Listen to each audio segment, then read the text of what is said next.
So I hope I'm audible, visible clearly. If I'm not, just let me know.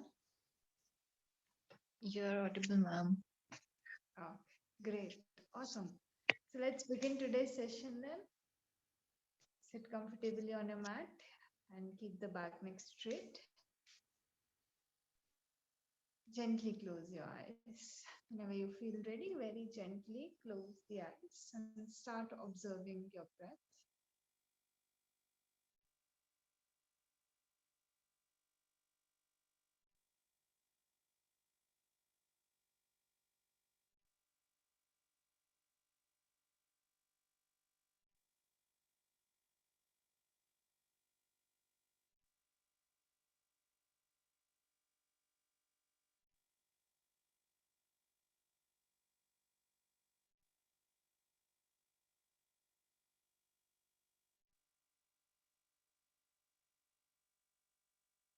Keep the body aligned. Just take a few moments to check the alignment of your body. Back neck should be straight. Neck and shoulders should be relaxed. Hands are gently placed on the knees.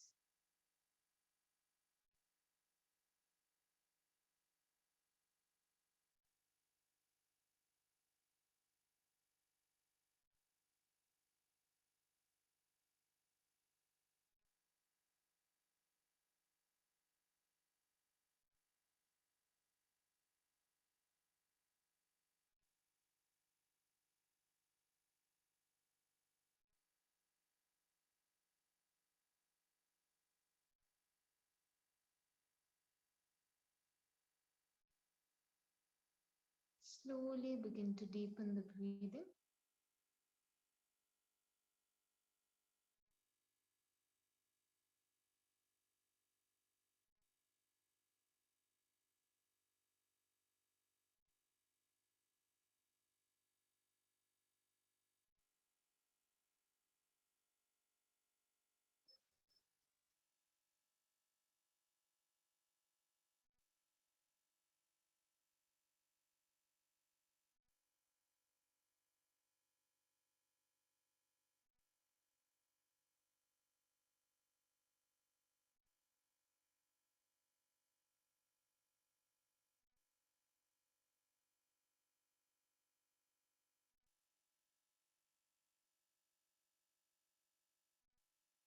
Relax the mind and prepare it for chanting Om, followed by the Shanti mantra.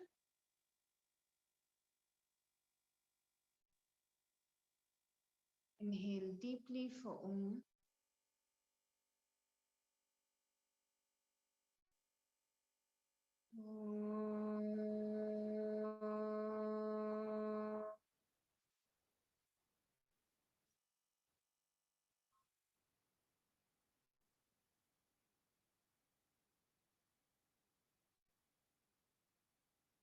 सर्वे भवन्तु सुखिनः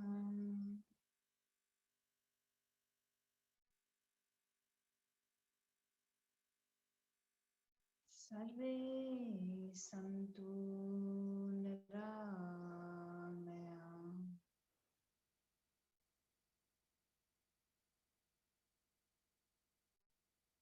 सर्वे भद्राणि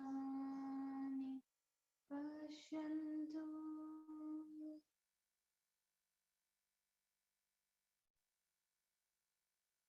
मा कश्चित् दुःखभाग् भवेत् मा कश्चित् दुःखभाग् भवेत्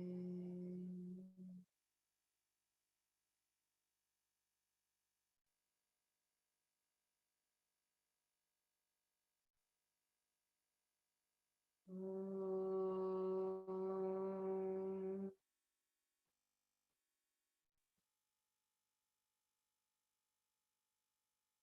शान्ति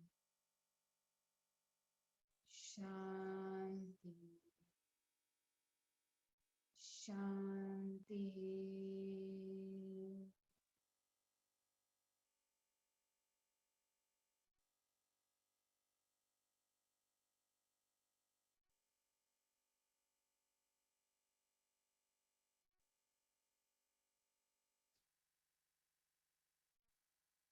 Just feel the vibrations.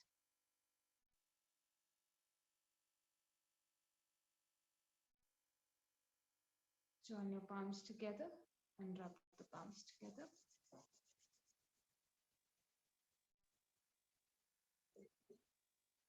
Place them on the eyes. Very slowly while blinking and looking at the palms. Begin to open up your eyes. Start coming back with a big smile. And Om Shanti. Namaste to everyone. Let us begin today's class. Namaste. Om Shanti. Okay. Awesome. So yesterday we talked about Bhakti Yoga and the power of the emotion, right? Emotions are very deep and subtle in nature, and they in fact are much more subtle than thoughts. So thoughts you can still comprehend, you can still analyze what you are thinking. But when it comes to emotions, emotions just come up and you just feel angry. You cannot control it. Sometimes we like to believe we can control our thoughts, right? Even though that is also very difficult, but emotions is another deep level which cannot be controlled. So it's best to channelize it with the practices of Bhakti Yoga, right? So beginning point is emotion. So today we are going to talk about Jnana Yoga.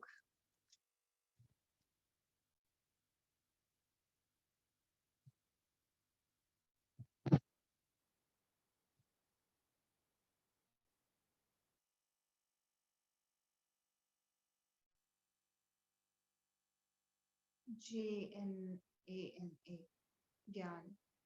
Jnana Yoga, right? Or the path of knowledge. You can also say path of knowledge, path of wisdom.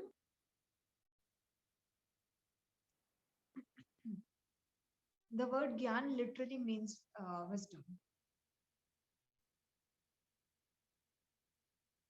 right? And even when you see the word knowledge, this word is being differently used when it comes to describing Gyan Yoga, because so knowledge is like yesterday also I gave this example, like knowledge is like I know the recipe and I cook that food accordingly, and wisdom can be something like when I taste it I will get to know what ingredients are missing and I will add those ingredients, or I get to know the taste when I actually take a bite of that food, right?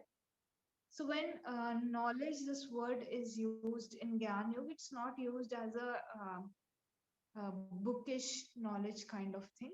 When Gyan Yoga is used, when the word knowledge is used in Gyan Yoga, knowledge actually means intuitive knowledge. So it is actually wisdom only. It's being used in that same sense. Whenever you find this translation, that path of knowledge, it actually means path of wisdom only. Gyan Yoga believes in intuitive knowledge, direct intuitive knowledge.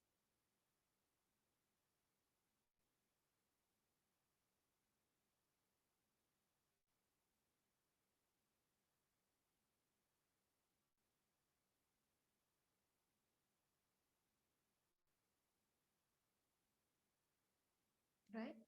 So not something, so beginner level, of course, it begins with reading a lot of texts and trying to understand what the text is trying to say in that sense. But eventually the Gyan Yogi is also working somewhere on reaching a point where it comes down to their experience, right? Whatever has been written down, it's somewhere being experienced by them, right? So if I say that, okay, if you keep meditating, this is X checkpoint, you will reach over here. Okay, so when somebody tells this to you, it is totally different. And when you actually observe this thing, like in your breath meditation classes where you are observing the breathing, anapana, right?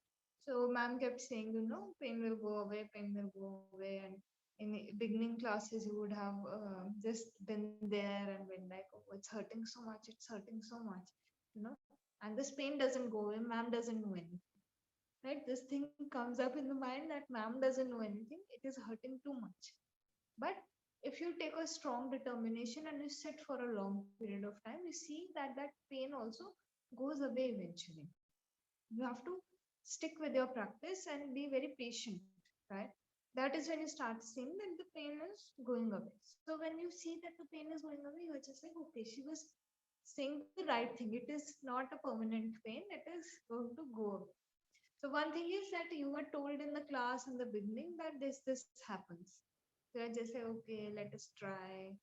We don't fully believe in it. And then one point when you take that strong determination and you actually sit through it, you see that it also eventually goes away, right? Like every other thing, right? So impermanence is the nature of the pain as well, right? And for same for pleasant sensation, that is also impermanent, right? So when you see this happen, especially in the case of pain, we are able to understand it better when it comes to pain, because if you're feeling good about sitting in meditation, then you have no complaints, right? But when you see that you uh, stay with that pain, right, and then you see it fade away, that is when your belief gets stronger that okay, there is something that is happening which we did not recognize. So it's something like that. Even though you can read multiple books, you can go through a lot of information, it's actually all of that information is being gathered by the Gyan Yogi in order to reach that stage where it comes in their experience, right? So even, beginner level practices are about reading and doing all of these debating, intellectualizing things. But eventually, when you see the core practices of Gyan Yoga, you will realize that they also have like you know they also work towards incorporating whatever is written into the experience, because that is the most important. Suppose you would have seen little children, they are very fascinated by different things, right? So if the fire is burning somewhere, they are very fascinated by it. Or if they see something, the insect walking, all of these things, it captures their attention very easily. So they run towards it because they're very excited, they're very curious to see all of this thing, right? But as soon as they touch the fire, suppose by mistake, nobody was there to stop them. When they touch the fire, they actually realize it burns, right? So next time they will stay away. So same thing is like with the practices of meditation, with the practices, like you yourself realize that what is good for you and what is not, right? Nobody is going to tell you or poke you that do this thing or do that thing. It will come into your experience, and next time you will know, do you have to go over there, do you not have to go over there, right? So it's something like that. From a distance it will be very fascinating, you would want to run towards it, right? But as you begin to um, have those realizations on an experiential level, you will gain wisdom rather than just the bookish knowledge. You will attain the wisdom, right? Another very common example of this is asana, right? So you guys are already practicing. So if you read in books, you will find a lot of things that are written, right? So suppose that this asana should be done by this person, not done by this person, or done in this way and that way, right? But you still look for a teacher, right? So you joined this course because you were not looking for the books. You could have found hundreds of books online which you could have read about yoga. You could have learned the asana part of yoga, right? You could have done it any which way. You would have found amazing detailing, anatomy, everything. But you guys are over here, sitting over here, connecting with me over Zoom call in order to try to gain an understanding of what is going on, right? So books can help you till limit. After that, you will see that your main, like what you are trying to attain, it's more than that. That is why you guys show up every day in class, right? Otherwise you would have skipped the live classes. You have pre-recorded videos. But no, there are so many videos out there on YouTube also. But no, you guys are trying to absorb something, and you know that the learning will be much better when you are connected with the teacher directly. And if you have doubts at that point of time, you will immediately clear them. you know. So this thing where you are trying to each and every day you are working on something or the other, and it is showing up on an experiential level, you will see the difference in your practice. Earlier maybe in your life you were practicing yoga, but now it's going to be completely different, because now you are connected with a variety of teachers and a variety of subjects. So now your way of practicing, your way of taking that time out, it's going to completely shift. It's never going to be the same, right? So that is something very closely which you can, with which you can understand Gyan, that even though it has its basis in the Vedas and the Upanishads, very old texts these are. So even though they have their basis and background in these things, like Gyan Yoga has its basis over here, still each and every person, has a different experience. Even though checkpoints remain the same, your own experience is what counts for you, right? If I tell you, I felt this thing, so it will not help you, right? Your experience is going to help you. I keep telling you, you are going to reach there, you're going to reach there, you're going to reach there. But unless and until you don't go over there, how will you know the feeling or what it is like, right? And you will see all the parts of you, focus on this thing, that you experience the thing directly. Karma Yoga says, whatever you are doing, change the way in which you are doing, but you are the experiencer of that thing, right? And I cannot force you to go into bhakti yoga, right? Like, I cannot ask you to surrender yourself completely. It's up to you, right? How much you want to take, you will take out of that thing. So each and every one of you will take something different from the same thing that is being said, right? It's totally up to you how much you have prepared yourself to acquire that information, right? And that is what Gyan Yoga is. Gyan Yoga is a very advanced level practice. So bhakti and karma yoga everybody can practice, and they are great points for beginning, right? You will see bhakti yoga was quite prevalent in a lot of households in India, and especially among females, because it helped them to fulfill their responsibility as a caregiver, right? And at the same time, they could practice yoga also, right? So bhakti yoga, we will see, was very much infused, especially in the Indian tradition. It was among females, especially. Uh, so these practices were made in such a way that they were easier to pursue, right?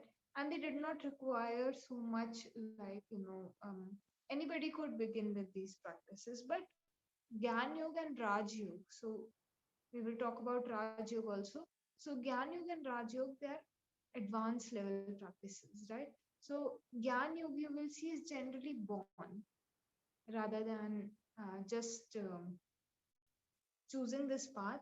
They are ready to receive that information, right? Like Swami Vivekananda, you will see that from a very young age, when you read his life story, from a very young age, he was a very naughty kid, and from a very young age, he questioned everything, and he, did not follow everything that was being told to him. So now you can see this thing as a rebellious child, but he was questioning things at each and every point in his life, right? So he was born a Gyan Yogi in that sense, that not because of his curiosity, but because he uh,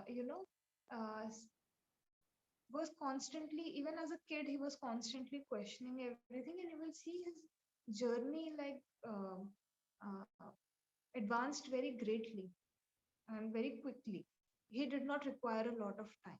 So Gyan Yogi is that, because of past merits that they have accumulated, they are at that level. They can not only listen to the universal truths, they deeply understand those universal truths. Like, if we were told that, and we are, right? We are too. If you read the Buddhist texts, you will see that over there, noble truths have been talked of, and constantly we are being told everything is impermanent, everything is impermanent. But we are living our lives very differently. We are living our lives as if everything is permanent. building houses, acquiring property, trying to get a stable career because we have to progress in life and we will need that kind of income. So all of our decisions, the entire education system, it's based on this thing only. Like there's this very deep and hidden notion that is there, that everything is permanent. That is how we make most decisions in our life. But when you come in yoga, you are told everything is impermanent, right? So still you are taking that kind of those types of decisions where you think everything has that permanence in it, right? So this contradiction is there. You are aware of one thing and then you are aware of the other also, right? But it's not intuitive awareness. It hasn't seeped deep inside of you that everything is impermanent, right? With increasing the meditation, you will begin to uh, feel that more deeply. But currently, we are not at that stage, because if we were, we would, like Siddharth Gautam, if you would have heard of his story. So he grew up like in a very um, prosperous kingdom, right? And when he was born, his father, went to a priest, and he was told that either he will become a great prince or he will become a great saint. So his father got very anxious when he heard the second thing, because he needed to carry forward his lineage, right? And he wanted Siddharth Gautam to be a great prince, right? He wanted somebody to rule the kingdom properly, right?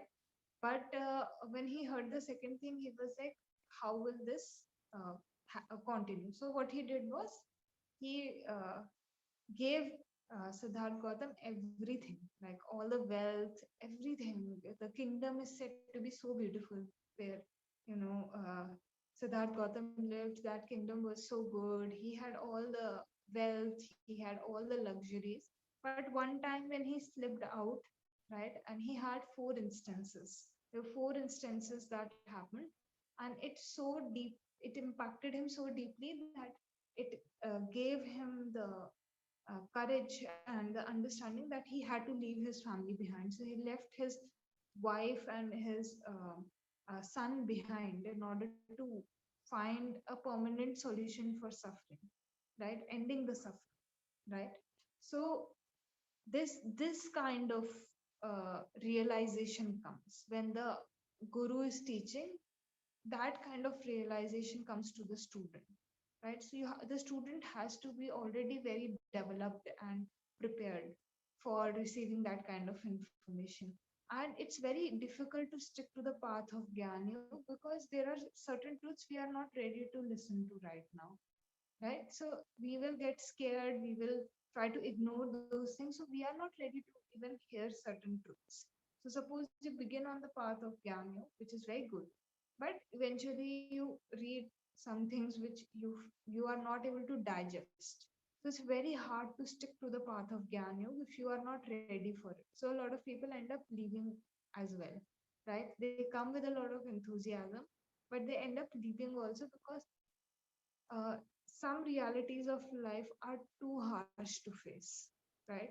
We we have to face them when those things happen, but before that we don't like to think about them, do we? If I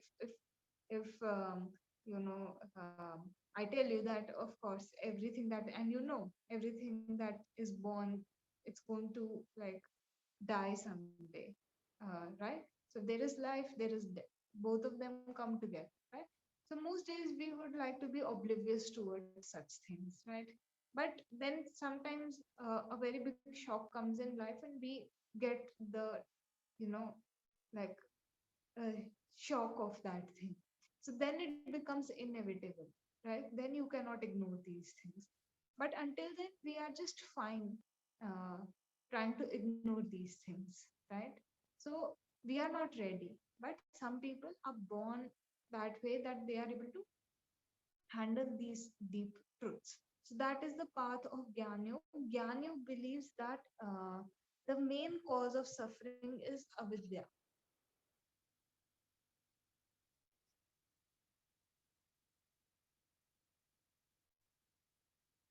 Ignorance. That's the main cause of the suffering, and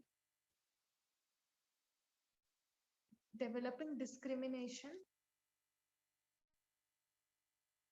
is the way out. So Gyan Yogi doesn't get stuck in like mm, this thing that I can say that they get this deep understanding that this body is impermanent, right? And permanence is there in only your there is this energy that is going to be carried forward, and that is where the truth is. That is the truth. Apart from that, everything is just an illusion. Basically, the role of Maya. So illusion is called Maya. When you read Gyan texts on Gyan Yoga, so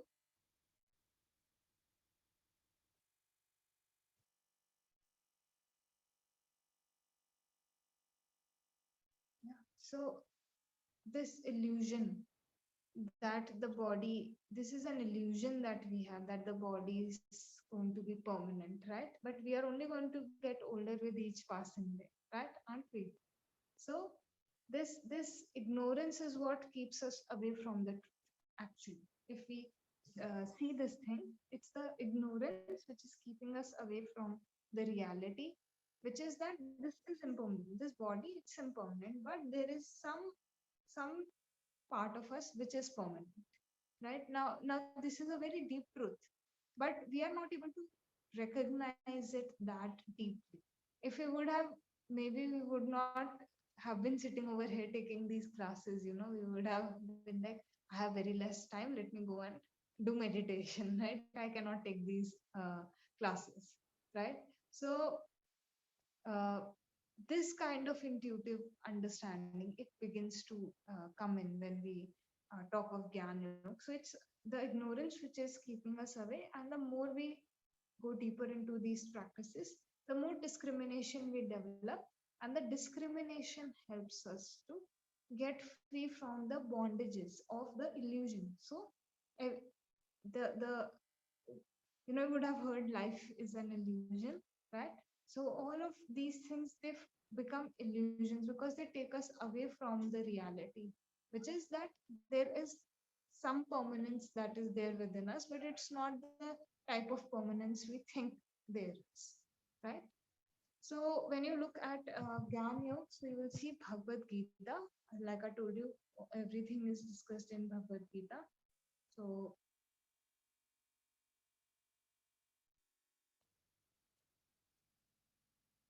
this is chapter 7 is talking about the concept of Gyan. Right? So if you think that this uh, basic introduction also really gripped you, then you can go ahead read the 7th chapter, in which Krishnaji talks about Gyan Yoga in detail. Right? And he tells Arjun all about the Gyan Yogi, what Gyan Yoga is. He has elaborately discussed on this topic. So you guys can go ahead and read that chapter. All the chapters of Bhagavad Gita are not too long, especially if you're reading the direct translations. Do not go into deep analysis in your first read. Just simply read the entire text. You will get to know which thing catches your attention the most, and then you can go ahead and delve deeply into the chapter you resonated with the most, right? So when we come to Gyan Yoga, there are a few basic foundational practices that are present, and then you see that the foundational practices, once one is established in those, then they go deeper into the core practices of Gyan Yoga. Right? So let's um, begin with uh, these are called the 4 pillars of Gyan Yoga. These better you develop these, the better your journey will be ahead, because these are forming the foundation.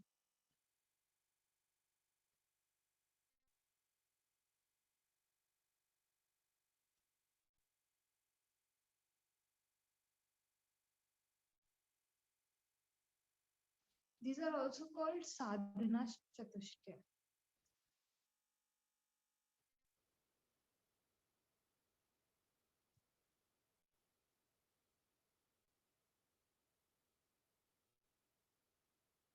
SADHANA,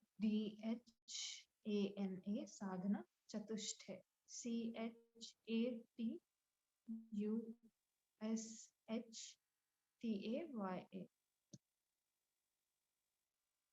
sadhana chatushtaya.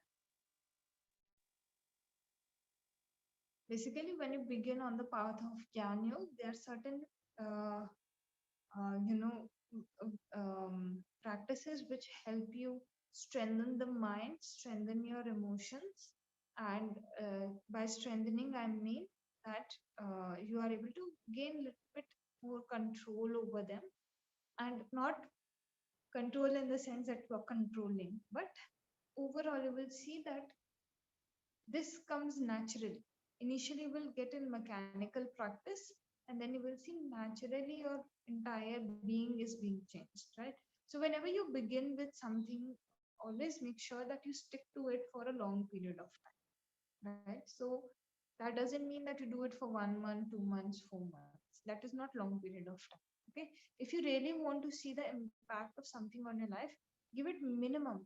I'm saying minimum 1 year. You will, if you continuously practice that thing, you will see the you will actually begin to understand the little peculiarities of that thing. It's the same as uh, human relations, right? The longer somebody is your friend, the more you know. Their expression changes a little bit, and you are immediately aware that they're going to get angry, right? Like our parents. We know our parents since birth, right? So when we know we have done something, and or if even if you wouldn't have done something, but you see their expression change, and it's like a very slight change in their expression, and you know they're going to get angry, you just run into your room and lock your room, right? So it's something like that with everything in your life.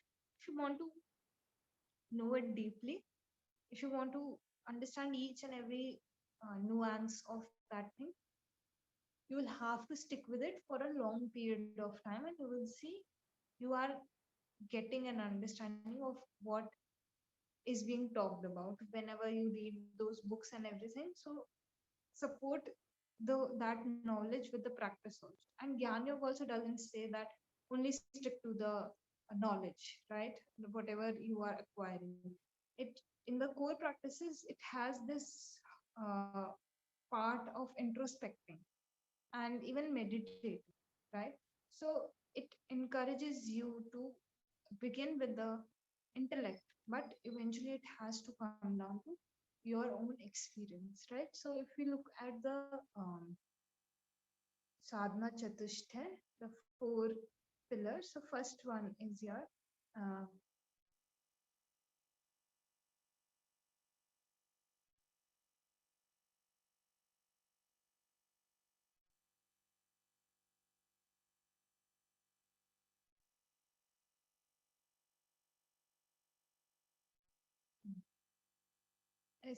SHAMA.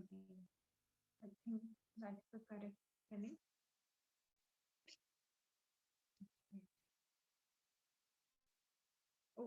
This is sorry. This is not the first one. This is one of the six virtues. This is not the first one. First one is Vivek.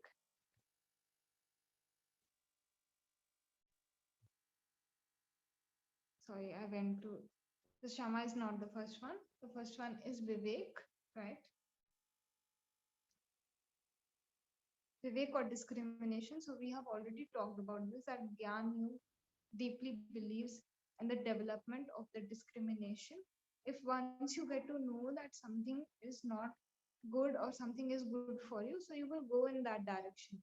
And Gyan Yoga really believes that when you begin your journey, whatever you are even reading or acquiring, like in the form of uh, basic knowledge only, it is converted into wisdom, right? It is converted into a way which can be practically used in your life, and you change your life according to that. So suppose I tell you life is impermanent, right? Now you know this truth and you are just living your life like you were, right? But Gyan Yogi will not do this. Gyan Yogi will gain very deep understanding of this thing. They will change their lifestyle, they will change things around them in that way. First, they will change themselves and then they will try to get that change around them as well, right? So they will not just listen to that thing and then go out and then start complaining again, right? They will understand that, okay, this is the truth and I have to change my life according to that, right? So sometimes, we take a very long time to do these things. So sometimes when you get ill, that is when you start doing exercise. A lot of people do this thing. They have been told their entire life that they have to exercise. But uh, you begin to understand that day either life pushes you or you have made yourself capable of understanding that thing, and then you change your lifestyle, right? So if you get some disease, then you have to change your lifestyle, otherwise you will, like, suffer more and more, right, because of that thing. So don't wait for that moment to come. Begin to prepare from now on, right? Because life has a lot in store for you, right?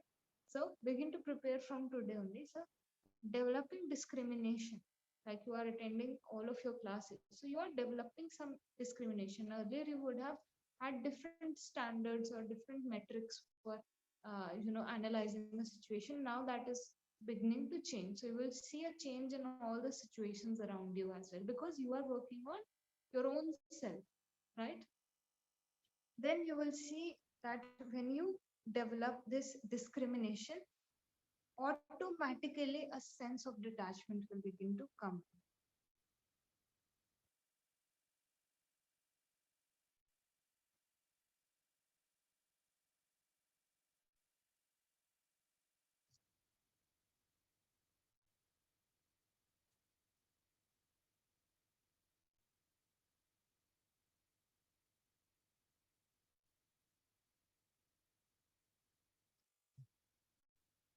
Vairagya, Varigya.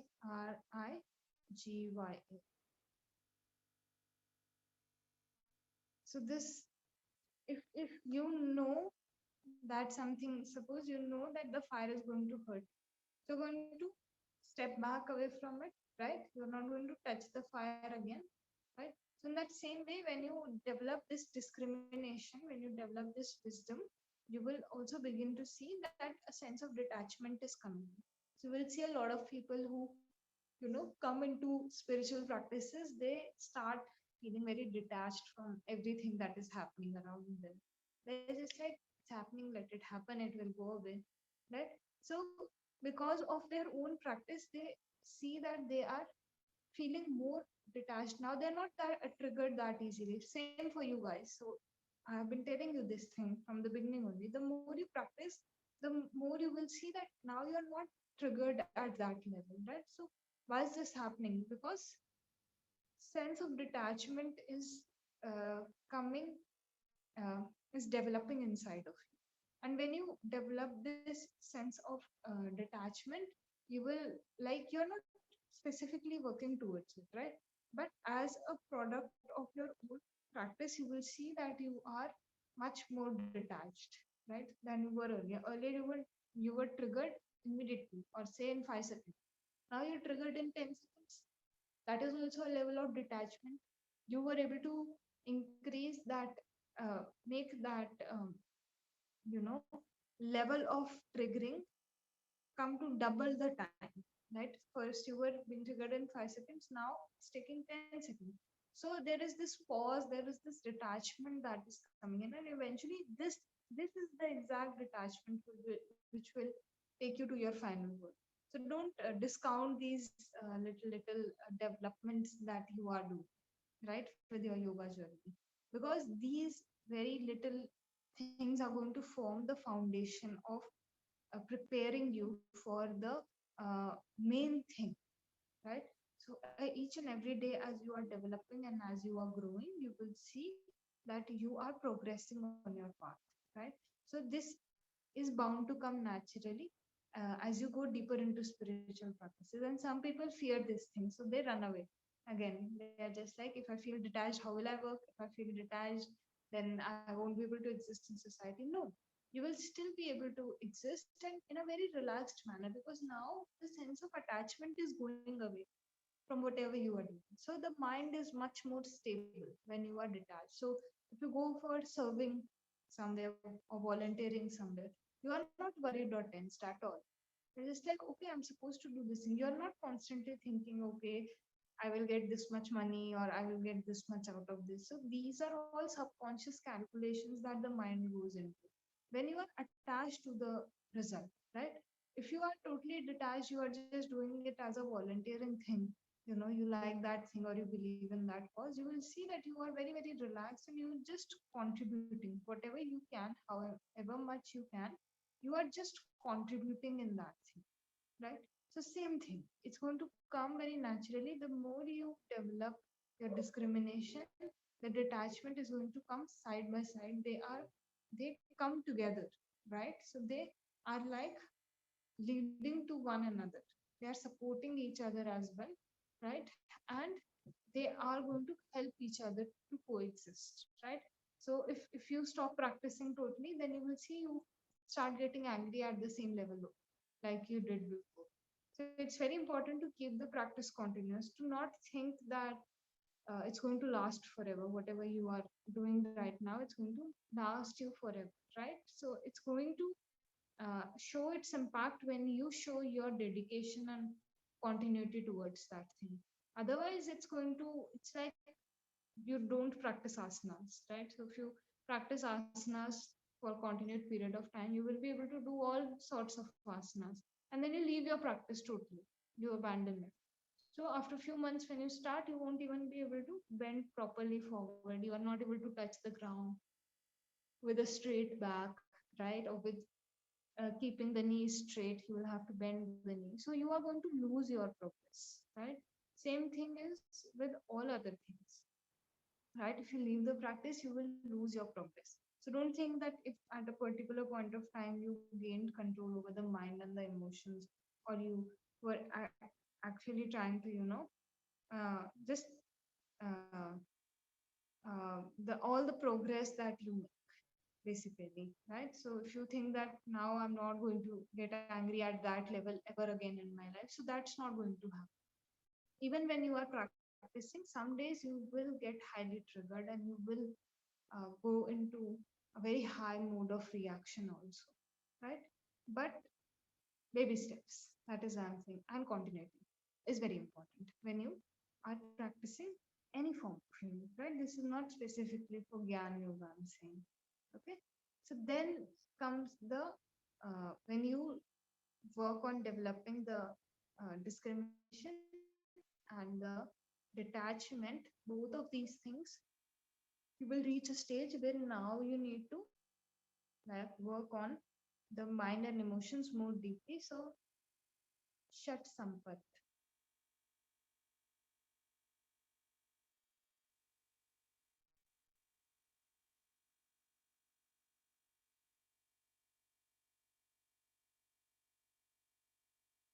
Six. Sorry, that's six virtues. Shat Sampat. SHATSAMPAT. These are all practices of Jnana, the foundational practices. And these are going to make you mentally stronger to absorb the things that are being told to you, right? So, Shat Sampat or six virtues, right? SHATSAMPAT, right? Shat Sampat. So, these are the six virtues that you develop, and once again, you will see each and every one supports the next one, right? So, these are also in order when they are given. So, in that first one was Shama, right?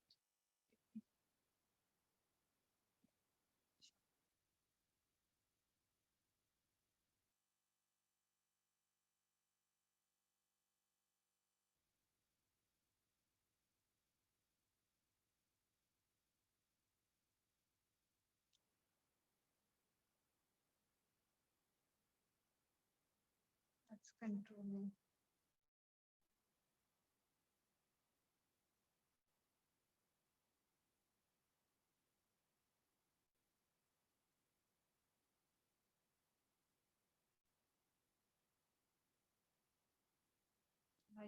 So first one is your Shama. Let's just write all of them down. Tomorrow we will discuss all 6 of them.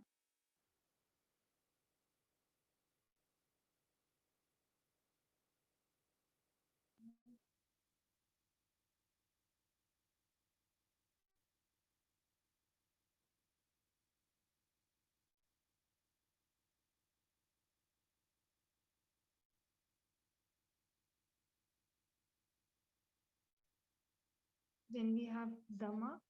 So Shama is SHAMA. Then we have Dhamma, DAMA, which is controlling the senses. Right.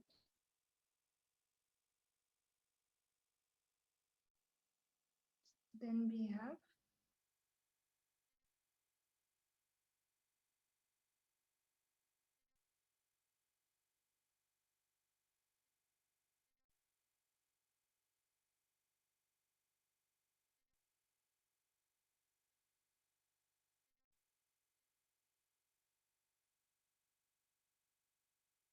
Uparti or withdrawal of senses.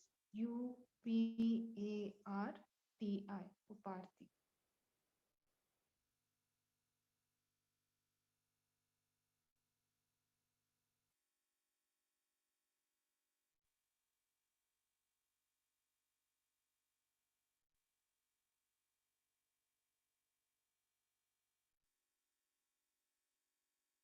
Titiksha or tolerance. TITIKCHA.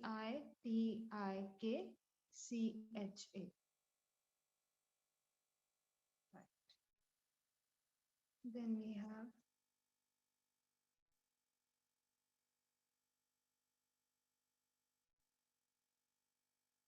Shraddha. SHRADDHA. Shraddha or faith.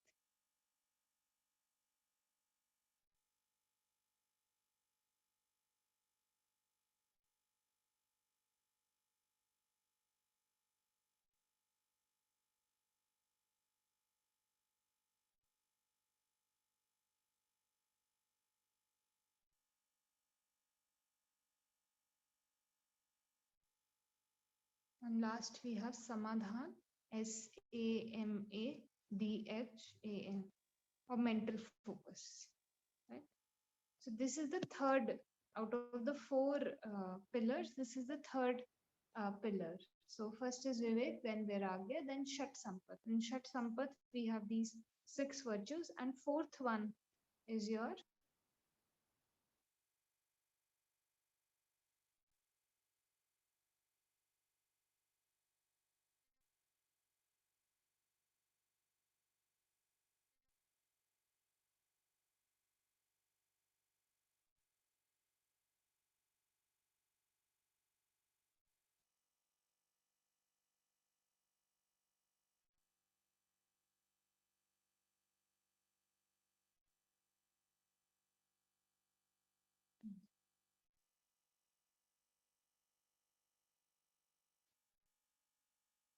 So this is the 4th one, Mumukchutva, MUMUKCHUTVA, the intense desire for liberation. Right? So these 4 come step by step, and they are worked upon one at a time in this order, right? And you reach the last point, which is Mumukchutva, or intense desire for liberation. This is a 4th pillar, right? So tomorrow we will discuss in detail all of these things, right? All the remaining 2 pillars, and then we will go into the core practices of Jnana. This we will discuss tomorrow, right? Any doubts in today's session? Ma'am, what does the term sadhana chatusthaya means? 4 pillars. Sadhana Okay. chatur, right? 4. Chatur. Okay. So sadhana is like your practice, right? For that, you need 4 pillars. So that is sadhana chatusthaya. And I have a question, because I got lost a bit. Vivek is the first, Vairagya is the second, and the third, because the fourth is the Mumutuktra, but the third? Third is Shat Sampat. Ah, yes, okay. Six virtues, yes, okay. 6 virtues, which we will discuss tomorrow. I've written all 6 of them, yes. so you can write those down. Yeah. Thank you. Any other doubts in anything? Were you able to No. understand it? Okay. Awesome. So there is again a book by Swami Vivekananda on Jnana Yoga. So if you like this concept a lot, you can go ahead, read his book. It's a tiny book, but again, it will take a lot of time to absorb, right? So, and they are very like nominal price. They are very nominally priced, right? So you guys can go ahead and order them online also, and offline also. You will be able to find in specific locations, right? So he has written very well upon the concept of Jnana Yoga. I've just given an overview to you guys. Okay. So let's end today's session then. You do not have Ma'am, Ayurveda. what else book is there that we can consult written by Swami Vivekananda ji? He has written on all 4 schools of yoga. So you can read, like you can read those books. Apart from that, he has also given commentary on Patanjali Yoga Sutra, so you can buy that commentary also. So he has written a lot of Okay. books overall, but these are few which are relevant for you, which you can buy and read, or if you find an online like copy of them, that is also good. You don't have to buy them. Most likely you will be able to. Okay, ma'am. Okay, so you don't have Ayurveda and meditation today. Yeah. So keep practicing even in that time if you find time, right? So apart from that, let's end today's session. We'll just chant 1 Om and 3 Shantis. So sit comfortably. Gently close the eyes. And inhale for Om. Om.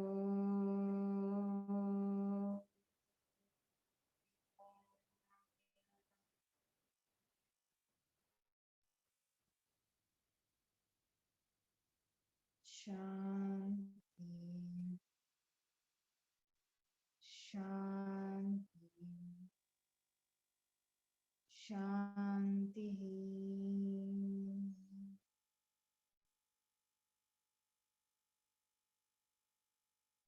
Just join the palms together, bow down. Let's begin the day with a sense of gratitude. Rub the palms together.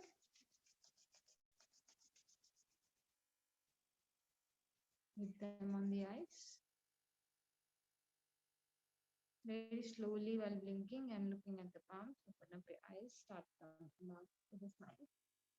And namaste to everyone. I will see you all for pranayam class. So bye-bye and Om Shanti. Bye-bye. Thank you. Shanti. Shanti, bye-bye.